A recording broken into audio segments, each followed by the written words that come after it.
Sports Comic News, episode 117. I am one of your hosts, Chris, alongside He Survived the Snap, Mike. I actually did survive the snap. If anybody is not just a lurker on Reddit, when they did the whole Thanos did nothing wrong, if you subscribed to that subreddit, they actually did a snap after the Infinity War movie. And if you survived, you got a badge. Like 50% of the people got banned and 50% of the people got to stay subscribed to the subreddit. And you got a trophy for either or. So I got a trophy that says I survived. So you're not wrong. Did you this week Google Thanos? Yeah, they had that little that Easter egg going on where you could like delete spoilers or something like that. Yeah, it was a cool little Easter egg they did there. Yeah, there was stuff everywhere. But yeah, so Avengers Endgame did come out. We're not gonna spoil it here. We're gonna talk about it in another episode. Yeah, because we have so much to talk about. We're gonna do an independent episode called Endgame Spoiler Cast. Yeah. So we gave you, I don't know how much more warning we could give you besides that. I mean, I heard the movie already made over $1 billion just from this weekend. So it sounds like pretty much most of the world has seen it already. Yeah, I would hope so. Yeah, so we don't have a guest today. We're just going to get through the news, talk about some stuff. We got Heroes in Crisis number 8 to talk about at the end of the episode. So we'll do that like our normal stuff. And yeah. What's going on with you? Did you watch anything interesting? Well, besides Endgame? I watched a whole season of the Trailer Park Boys animated series. That's right, I did watch that too. Went out of my way to watch. I was like, man, whatever shows I had to watch this week, I'll tell you right now, I'm gonna watch this animated series for Trailer Park Boys for no reason at all. Nope. Didn't have a reason. I don't know about you, but it's good. I thought it was good. I thought it was pretty comparable to, well, if anybody is caught up with Trailer Park Boys, like the 13th season, the last episode, or 12th season, the last episode, they take so many shrooms they turn into a cartoon. Yeah. So yeah, the whole them turning into cartoons, it was a great explanation for it, and yeah, it really fit in with the series. So if you like the series, you're gonna like this because it's basically that show, but with some animated tropes added into it, as the title might tell you. But I really enjoyed it too. I thought they did a fantastic job, and I like how they addressed Jim Leahy dying in the off season too. Yeah, he gets taken away by a hawk, a shit falcon. A shit hawk. A shit hawk. Yeah, if anybody knows the character, he relays everything to some type of like shit analogy. So he gets swooped up and taken away by a shit hawk, there isn't anything more fitting than that. You're right. Yeah. Yeah, I read it quite a bit, caught up with some comics. Still reading through Kill or Be Killed. That's a pretty cool series. Ed Brubaker. Anybody hasn't checked that out yet? Free comic book day is upon us. We're doing something. Yeah, we got something going on. You want to talk about it now? What do you want? All right. So, if anybody is in the what would you call it, Western New York area? Yeah, basically the Rochester, New York area, specifically Victor, New York. Two Kings Comics. Chris and I will have a table. We're going outside. Kind of scared about that, the whole vitamin D thing, but we're going to be sitting at a table. We'll have posters again like last year. We're going to have stickers. So if anybody has seen our social medias, we got stickers, folks, and we want to give them to you so you can give them to your friends because we don't have any friends. So if you come to us and you want a sticker, then you immediately become a friend, and we'll give you a sticker, and then you go get your free comics. Well, I can officially talk about it now. We do have one friend, and he's going to be there with us. Really? Mr. Travis Holyfield is going to be there. Travis M. Holyfield. Wow. Now we can talk about it. If anybody has seen or heard his lovely voice, he has accompanied us on several podcasts. He's been guest host when I can't be here. The amazing writer of Street Clothes, Doberman. We can't say enough good things about this awesome dude. We get to sit next to him at Free Comic Book Day. So, if we weren't your reason to stop by and say hi, and the free comics weren't your reason to stop by and say hi, come talk to Travis because he's just an awesome dude. So yeah, it's going to be a Fortress Comic News takeover because not only are we going to be there, not only is Travis going to be there, but my other co-host for the Bat Friends podcast, the world champion Joe Pangrazio, is going to be there as well. And he's a world champion. I mean, it's like we're bringing out the All-Stars. This is like the Justice League. This is the Fortress Comic News annual issue, where the annual team up, everybody in one spot. A giant-size comic news, if you will. Yeah, giant-size comic news. A whole 88 pages for free. Yeah, so stop by, say hi, we'll talk comics. And any other things you want to talk about. If you need some advice on life, don't get it from me. Probably talk to Chris about that. But yeah. As long as it ain't about money. Yeah, it'll be a good time. All right, so we're going to jump into the news. Not a whole lot. We did get a Swamp Thing extended trailer in the midst of that whole shitstorm of media that was dropping. We talked about it last week, but they actually gave us a trailer. It doesn't look bad. It looks really creepy. I remember we talked about this, like, it had to be like 6 months ago, where we talked about they're using Floronic Man as the season 1 villain, which I see where that plays out now. First off, the tone I got from the trailer is like a horror movie, right? Yeah, which is what they're going for. Yeah, and Floronic Man is creepy as hell. I mean, you see him like being brought into a morgue, and then he kind of like reanimates, and then he kills everyone, and they're like, "Oh no, someone save us!" And then Swamp Thing's like, "It's a Swamp Thing, baby." But not really. We get a glimpse of Swamp Thing at the end. Don't even need to watch the trailer, anybody. That was the perfect rendition of the trailer. I recapped it. I just do a voiceover. You don't see Swamp Thing till like the last 5 seconds, but he's like crawling out of the swamp. So he's true to his name. And like we said, it's a rubber suit. It doesn't look bad. It looks good in motion. Well, the somewhat little motion that we get out of the trailer. I think we get a glimpse of Abby Arcane. So. No white hair though, which is a little upsetting. I mean, they gave her the black hair, which is, if anybody has read the comics, Abby Arcane is white hair. Maybe they're going to do something where she, like, I don't know, when she falls in love with Swamp Thing, she gets white hair. I don't know if they're going to do the whole fall in love with Swamp Thing. It's a little concerning. Like, do you remember the Guillermo del Toro movie, A Shape of Water, which was like, it was a great movie, but some people had a little concerns about, like, you know, she's like hooking up with a fish man. I don't know about this. I don't know about this one, hooking up with a tree man. So everybody wants to bring up the Alan Moore Swamp Thing, and for good reason. And I get it. I don't think we're going to go down that route outside of probably the origin.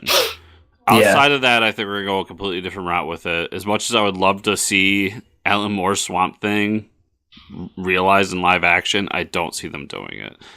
So yeah. I mean, and the villain alone says that we're not doing it. Mm-hmm. So yeah, I doubt we're gonna go that path. Maybe she was. I bet you they bring her in as like a girlfriend of Alan, and then when he turns the Swamp Thing, she's kind of there, but they're not gonna do the whole fall in love with a swamp monster thing. I can see it that way. You're right. Like a whole through thick and thin, like, you know, till death do you part type of love, rather than I'm just gonna fall in love with this tree man. Yeah, and I don't see them doing the whole like, here, eat this mushroom off my back, and that'll be our version of intimacy thing. Like, yeah, like tripping balls off a back knee mushroom. Yeah, it's too Alan Moore, Grant Morrison for the public. Right. But I'm excited. I really liked what we saw. Like you said, the motion of the suit. We had talked about last week how we felt the suit looked good, but it still had that rubber suit look, but it was also kind of a still image. Seeing it in motion really made me feel better about it. I was really happy with it. So I'm excited for this. I'm definitely going to check it out when it comes out. Yeah, I mean, I'm in for the for the season. The tone of the trailer, like I said, like a horror movie almost, which is what we wanted out of it. I'm sure it's not going to be everybody's cup of tea, but I mean, the only thing I have is Swamp Thing to compare to is that god awful movie that came out way back when.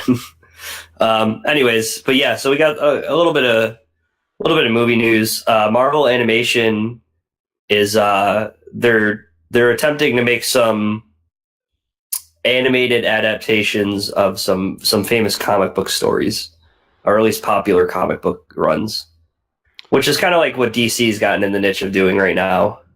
Yeah, and they used to do that years back. Because I have like Planet Hulk and a few other ones that they did like way. We're talking before Blu-ray, a while back. You're old. Quiet. There's something before a Blu-ray? What are you talking about? Wait, what's a Blu-ray? Is that something I can stream? I don't know. Yeah, I'm excited for this because when that happened, they were talking about doing Marvel Zombies, because this is also like right in the beginning of Walking Dead, and Marvel's like, wait, we have a zombie book written by Kirkman. Right. So I hope they do this and follow in the suit of DC, because it's the one thing DC's done really well, more often than not recently. And the VP said that he has his eye on War of the Realms. So it's an interesting place to start if that's where they plan on starting. I would hope that they would do something like what DC's doing and kind of create almost its own little mini universe. Maybe not have to follow continuity all that much, but still, like, DC did Flashpoint, and then they went into Justice League and did a few other things. But yeah, so I'm excited. I love cartoon adaptations from DC, so I hope Marvel can give me some good ones too. Yeah, for sure. I mean, it's all good news. Like I said, Endgame crossed over $1 billion in its first weekend. People are thinking it's going to hit $2 billion. I think it's going to go over $2 billion easily. So this is what I've talked about. I think since we started this podcast, this is them earning it. Yeah, and we could jump into a spoiler-free review here, but it's just this is 12 years of movies culminating right here, and it's well deserved. So hats off to them for crossing that mark. And what a movie! Yeah. So spoiler-free. I always talk about how I never give movies 10 out of 10. I give this movie a 10 out of 10. Only if you've seen all the previous movies. That's not to say that, I don't like Marvel movies, I'm going to jump in. Nope. You got to watch. I mean, you need that history there. This movie would be, if you're... I don't like to say that we take movies like in a bubble, because everyone says that about... this is why New Hope's better than Empire, because New Hope's a movie on its own, Empire's not. Fuck you, Empire's the better movie. But that aside... I think I brought up that argument. So, wow, thanks. All right. Thank you for that. Yeah, fuck you, Mike. I'll see you guys next week. But Endgame as its own movie is a jumbled mess. You wouldn't know what the fuck is going on. But as a end cap to 12 years of movies, it was phenomenal. And I don't believe this is a spoiler, but it also sets up what's next for Marvel at the same time. I had a conversation with somebody that I was wondering if they were going to be able to pull off ending all these storylines, starting new storylines, meeting up with my expectations, and all these things at once. I didn't think I was going to do it, and it did. So yeah, I agree with you. 10 out of 10. This is my favorite movie of the year. Yeah. Easily. Okay, but we won't talk too much about that. And then we have some comic news. I don't know if it's news. It's just what's been happening I've seen it on Twitter. Tom King is receiving death threats. And this is over Heroes in Crisis. Yes. Which I've been complaining about Batman. Under no circumstances would I send Tom King a death threat over any book. It's not cool, especially when Tom King is like a former CIA employee. Like, You might want to rethink who you're sending death threats to. I don't know if anybody remembers this, but Tom King wasn't always a comic book writer. He was part of the CIA. I don't know if you know much about the CIA. You're probably not very smart if you're sending him death threats to begin with. They have a lot of your info, and they probably have friends in very high places. So, I love his response on Twitter, though, where he literally took a screenshot of him reporting people. Yeah. And his response to Twitter is, this person threatened to kill me because they didn't like a comic book I wrote. Mm-hmm. And that's exactly it, everybody. Right. Don't be a dick. Be nicer to each other. You didn't like what happened in Heroes in Crisis? Okay. It's not a big deal. The thing that happens in Heroes in Crisis, which we will spoil later in the show, it will probably be retconned out or in 5 years. That, or they're just going to be like, you're forgiven in 5 years. This goes back to Captain America being a Nazi for me. And I come back to that because it's so relevant in my world. Right. Everyone freaked out about it. And it's just like, people, you know that this is the storyline of today. And when we do the phase shift in 5 years, it's either going to be a thing of the past or they're going to find a way to separate Cap from it. And he'll go back to the character you know and love. And that's just what I tell people here. Like, don't take comics seriously. They're fucking comic books. They're a bunch of pictures and words. I don't understand. Just don't be a dick. Yeah. I mean, people feel passionate about a lot of their hobbies, but this is like, I mean, you're not going to like, I don't like every Marvel movie. I didn't like every DC movie. But that's, I don't know, it's a creative outlet and you can't please everybody all the time. So that's like, there's certain Superman runs I read. When Jai Lee is drawing Superman, I think Jai Lee is the worst artist to ever touch the pages of Superman. But he's an employed artist by DC Comics, so he's obviously doing something right. And I have no idea what the hell I'm talking about, but my personal preference is I don't like Jai Lee drawing elbows at a 35-degree angle because elbows don't bend that way. But should I be sending him death threats because he's trying to attack me personally because he doesn't draw 90-degree elbow bends? No. Should I send him death threats? No. It's almost like we have our own personal preferences for certain writers and artists, and we should just be very, very lucky and fortunate that we have all these different team ups happening on these books. I mean, just look at Green Lantern over the last few years. We had Jeff Johns, we have Venditti did a run on it, and we have Grant Morrison doing a run on it right now. It's like there's crazy people jumping on these books all the time, and they're all different calibers of writing. So just, if you don't like the book, don't pay for it. Is all I have to say. Yeah, it's so strange. Yeah. I've been lucky in my recent comic book reading because the characters I love have been phenomenal. So maybe it's hard for me to relate, but I mean, I don't think there's many people more passionate than me and you about comic books. Yeah. I mean, we're sitting here talking about it. Dude, I hated the last 8 issues of Batman. Batman's still on my pull list. And I try to find the things that I like about Batman. It's like the fact that they're still making a Batman comic in 2019 from a book that started off in the 1940s is amazing in itself to me. So where are you going to find a novel today that it's still being printed with new stories? You won't. Yeah. So, yeah, just chill. Yeah. Chill. Just relax. Especially everybody, like, there's 4 or 5 of them in the universe right now. Like, just because one did something you don't like,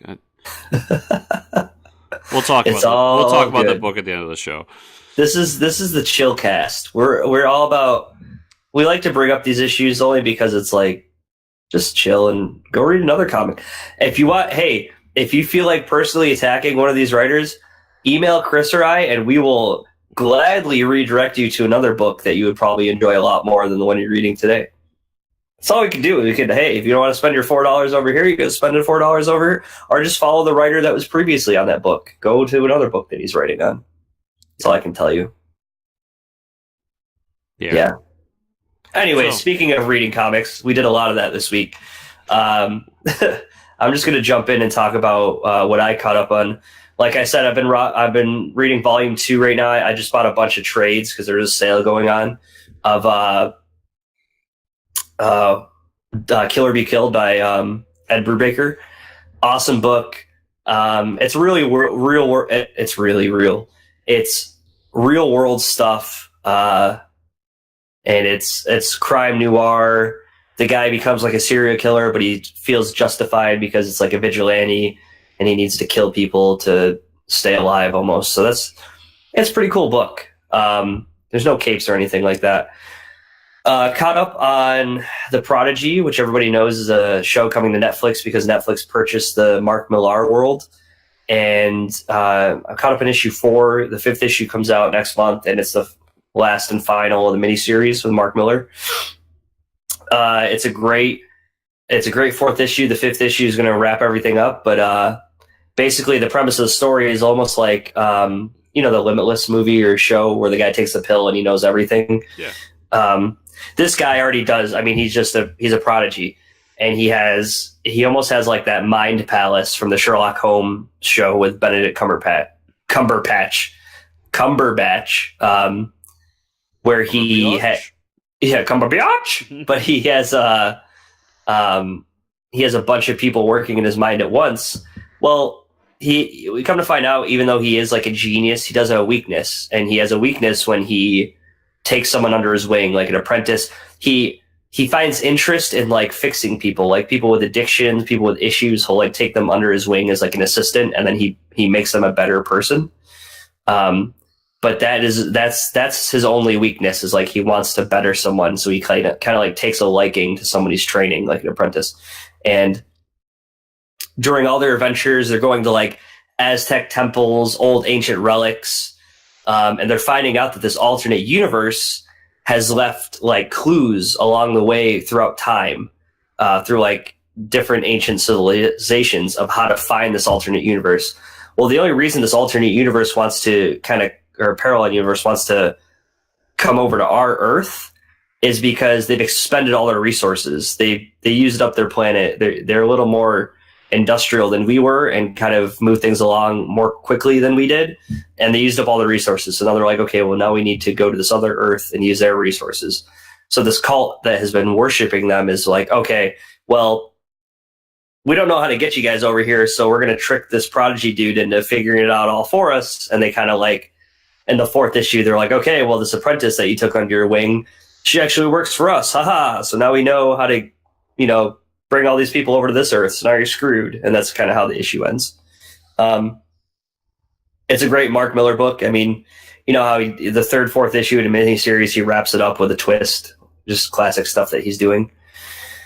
Dial H for Hero #2 came out this week. Did you read that? No. Oh, dude. This is like I said, this is the Dial H book that I wanted when it came out with the New 52. We got 2 new heroes this issue. Remember how I told you like it was like Bulldoze Man or something in the 1st issue? The monster truck dude? Yeah, the monster truck dude. So it's funny because like I thought of you when I was reading the book, because every time someone turns into a hero, it like does like the origin story where it completely changes the art and everything. So because we got 2 heroes in this book, like when he changes in the second one, they're like, we don't have time for an origin, so it kind of like slashes the page in half, and it like stops the art from happening. It's like, we don't have time to do the origin of this one. It was pretty funny. I was like, Chris would enjoy that. But in this issue is pretty, it's pretty key in the story, because you find out that this kid has not been the only one to hold the mantle of the Dial H phone. There's other people that have, and they're all being like manipulated to steal it back. So while he's holding onto the phone, they're hanging out in a diner. This guy grabs hold of it and he calls and turns into a hero, because like once you hold the mantle, you never want to give it back up. Like you always have this almost like a addiction to come back and try to grab hold of the phone.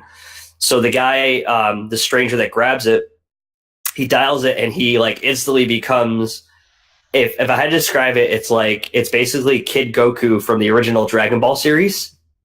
And it's awesome. The art is like copy paste original Dragon Ball, and like it's so funny because he's like the other guy gets a hold of the phone, the main character, the kid, and he transforms into like an anime robot.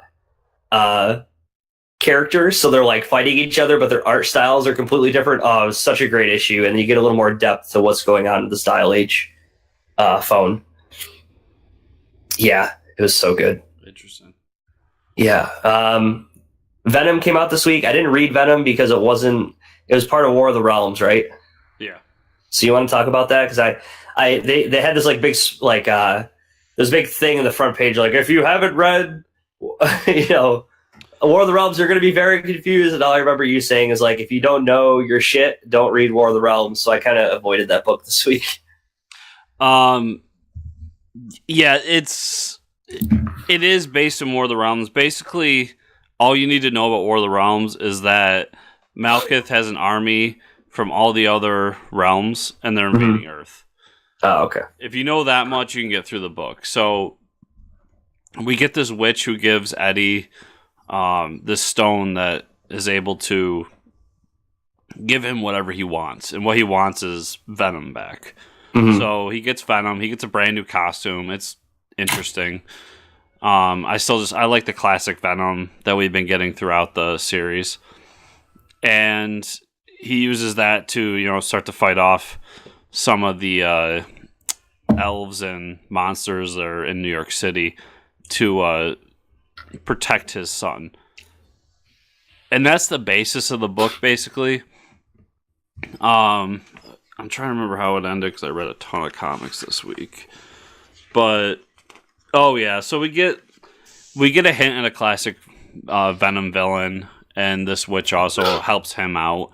But the witch basically was helping him out because she's like, I can manipulate you with it. And when he gets it, he's just like, no, fuck you. And he slashes her and runs away. But it was an interesting book. Colin Bunn wrote it instead of Donny Cates. So it reads a little bit different, but it fits right into the mythos that Donny Cates was doing and just takes kind of a sidetrack during War of the Realms. As far as crossover books into a big event, it's not too bad in terms of keeping up with it. If you're reading Venom, I don't think you're going to be too confused. Like I said, just realize that War of the Realms, a bunch of mythical Thor-like creatures have been invading New York. And you're in. I read a couple Marvel books this week as well. I read Thanos #1 by Tini Howard. Yeah, so I tried this book out just because it's the new writer coming off of Donny Cates' run, and I did read it just because of Donny Cates. Tini Howard comes off with a strong first issue, I think. If you're a Thanos fan, I think you'll like it. I don't know. I mean, I'm not a huge Marvel fan, but I enjoyed it. It talks about Thanos' crew, right? Yeah. And I'll let you talk about it a little more, because if something's happening deeper with the Marvel lore, I don't really know. Not really. As someone who reads pretty much everything Thanos, it's Gamora telling the story of Thanos as she enters the story. So it's basically kind of her origin, but we get a little backstory of what Thanos was doing around that time, why he was doing it, because his what he was doing isn't the same as the movies. Like his goal wasn't to, snap out half of existence to balance the scales. Thanos is a sadistic murderer, right? And so I thought they did a good job of setting that up, and then her telling the story of how he gets to her planet, and then her being brought in. I really liked it as a longtime Thanos fan, but it definitely, the story I feel moving forward is going to center more around him and Gamora and their relationship. I read another Marvel book this week. Damn. Avengers: Edge of Infinity.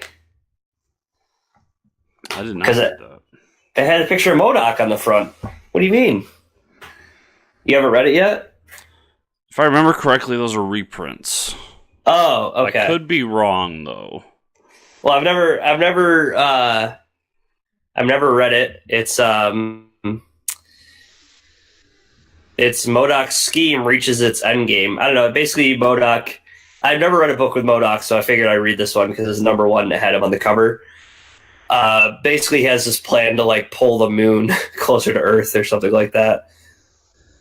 And the Avengers come in and they stop it. That's all I really have for you. I don't know much other than that. There's other characters involved that I don't recognize, but it's mostly, I mean, the Avenger crew is like Iron Man, Captain Marvel, Captain America, and they basically MODOK has this like mobile suit that he wears, like he attaches his body to the head of it, kind of like a Lex Luthor like robot suit, which is pretty cool.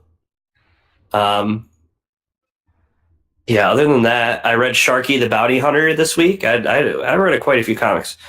Sharky the Bounty Hunter #3. Just a recap of Sharky, he is trying to find this really expensive bounty. He has this kid that tagged along with him because he killed the parents. Sharky gets captured with his ex-wife, and lo and behold, the kid that is tagging along with him comes from a family of thieves and hackers, so he can break in and save Sharky. So this issue kind of proves that the young child that is traveling with him is probably of use to him, so maybe he doesn't want to drop him off as soon as he thought. And yeah, besides Hero in Crisis, I think that's the last of my books this week. So to clarify, I just looked it up. Those weren't reprints. That is an original story. Oh, well, you gotta read it. It's got MODOK right at the cover. Yeah, so now I gotta pick it up. Damn. I thought it was funny, too, that the cover is Edge of Infinity, and it says in the description, MODOK reaches his endgame. So you get an Avengers book out the day of Endgame that says Infinity and Endgame in it. Right. They're definitely playing on that. So I got quite a few more. So I read...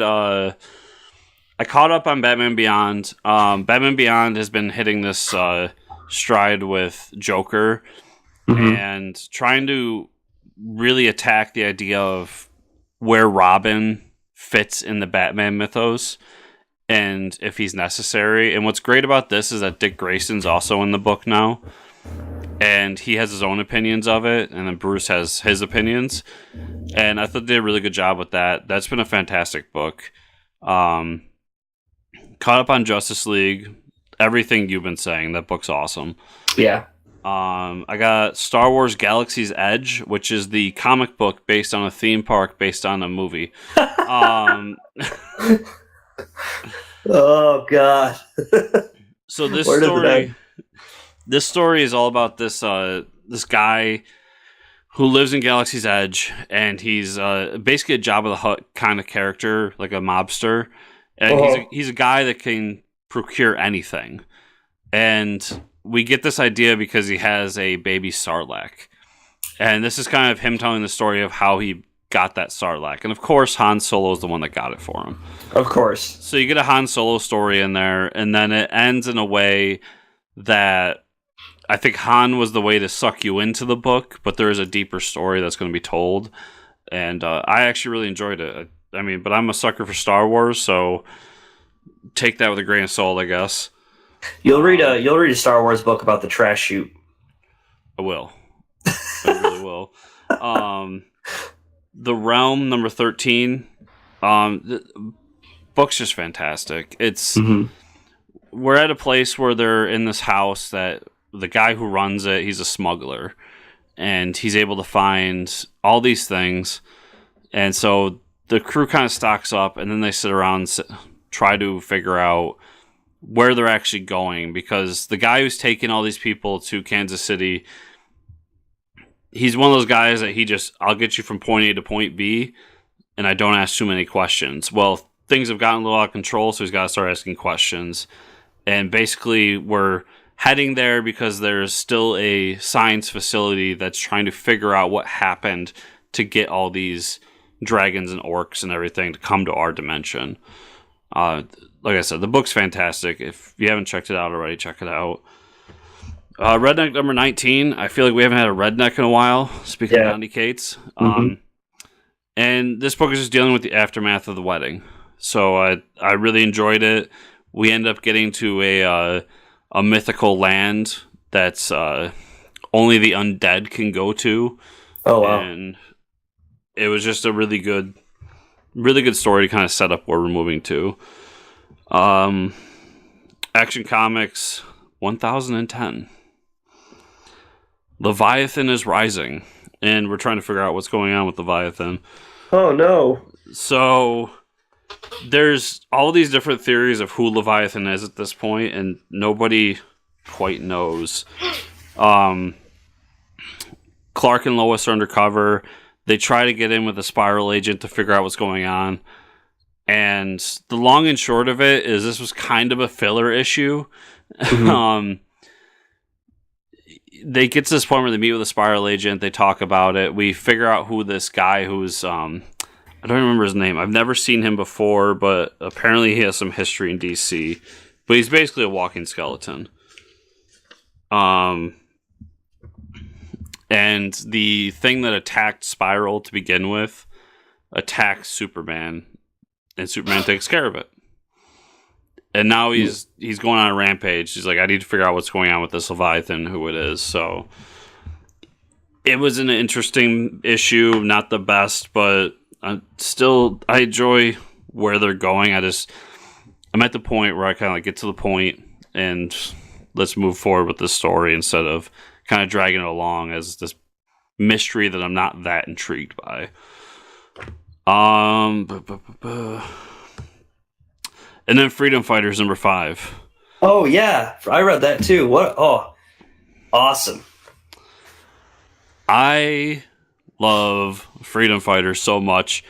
Uncle Sam is Read that back. book. The Spirit of 76 is back. The Freedom Fighters are now whole. Uncle Sam calls out Adolf Hitler. We finally, even though I kind of knew who it was, we finally get the reveal of who Overman is. Yep. And he's probably going to be unleashed. Yep. It's Get Freedom Fighters. German Nazi. It's Nazi Superman. Yeah. I can't wait. And we noticed that like the only thing you really note is, I mean, Overman and the fact that Uncle Sam's back, but he's not to full strength yet, which I think it's going to be some like spirit ball kind of powers where he needs the whole faith of all of humanity or something to like reignite his willpower. I don't know. Yeah, I think because what brought him back was them kind of reigniting the hope of freedom and the American spirit. And I think it's more as that message gets around, he gets more powerful. Mm-hmm. So yeah, I think that's what we're gonna get to. But they're obviously setting up the big fight between Uncle Sam and Overman, and I'm super excited for it. Yeah, make this a movie, dude. Like, it's just so epic and iconic, and the art is amazing. It's just this might be the book of the year for me, man. It's so good. Yeah, I'm at that point too. Yeah, so I think we're ready to talk about Heroes of Crisis. Well, let's do the outro. So, Mike, where can people find you on the internet? Find me at Fortress Ricker. Where can they find you and or the show? Why, they can find me at Fortress Chris on Twitter or the show FCN_official on Twitter. And FortressCommonNews.com, where everything we do is right there on that handy dandy website. Remember, people, you're watching us, thumbs up down below, subscribe to the channel, all that fun stuff. If you're listening to our sultry voices, to give us a 5-star review on iTunes or any other podcatcher that you use. And if you want to go the extra step, you can support us on Patreon at patreon.com/FortressComicNews. So for everybody that's not sticking around for Heroes in Crisis spoilers, thanks for listening, and we'll see you all next week. All right, Heroes of Crisis number 8. Let's do it. Tom King pissed a lot of people off, like we talked about the death threats. So we get the reveal who kills everybody. It's Wally West. Yeah. I know. Like I said, we get more and more confused every issue. I guess this kind of made sense. Like Wally, he feels powerless, right? And he, even with all this power, he feels powerless. Is kind of how it is. Mm-hmm. So it's almost like a hero complex. Which I think it's Tom King's trying to highlight the fact that like even those like the Flash. I mean, all the Flashes themselves are always, they're labeled like overpowered or so because of the Speed Force can do anything, but he doesn't feel like he can do anything. And out of like a fit of rage and emotion, he goes, "Ah!" That he says that the Speed Force has a mind of its own, and the Speed Force kills everyone at Sanctuary. And in the midst of killing everyone at Sanctuary, he creates images of like, Harley Quinn sees Booster Gold do it, and Booster Gold sees Harley Quinn, so that's why they're kind of like at each other's throats. That's kind of like I feel like there's a lot of hand waving of him explaining that. Which I guess it was just a super complicated plan. And then his big plan was to go back in time and kill himself, right? Or stop himself, I guess, or forward in time. So he was giving himself 5 days to clean it up. I'm waving in front of the camera. And so basically he went forward in the future to kill himself, and then he just had to wait that 5 days, and while he was kind of cleaning up his mess and putting all his affairs in order, he knew that he was going to come to kill him. Yeah, the whole issue was him explaining his reasoning for this, and it was kind of his confession tape. I see what Tom King's going for, and it's that not only is it a PTSD thing, it's also the fact that people with PTSD need to have somebody around for them to give them support, and that's Wally had lost everything: his wife, his family, and everybody was looking to him, and he was dealing with these issues, and he just had nobody to talk to or lean on for it. Yeah. That said, I wasn't too thrilled about him being the killer. Yeah, I think that's the general consensus. I think it was just we had such high hopes for this, and the way they painted the book coming out of the gates was like a whodunit story, right? That was the only concerning thing to me. Was like, oh man, we had so much fun trying to guess along the way, and the only reason, if I was like playing a game of Clue, like Wally West wasn't even an option because like he was dead already, or they gave us no clues leading up to the point that like there was nothing in those 7 issues where I was like, aha, all this makes sense reading up to this point. You know what I mean? It was just like a complete confusion up until issue 8. The only thing looking back is him talking about Booster talking about Wally's body being displaced in time. That was the only clue I can think of. Right. And I'm not the smartest guy in the world, so I'm sure somebody else has found other clues along the way. But I wish they either put more hints along the way or went a different direction. That being said, I understand what Tom King was going for. Yep.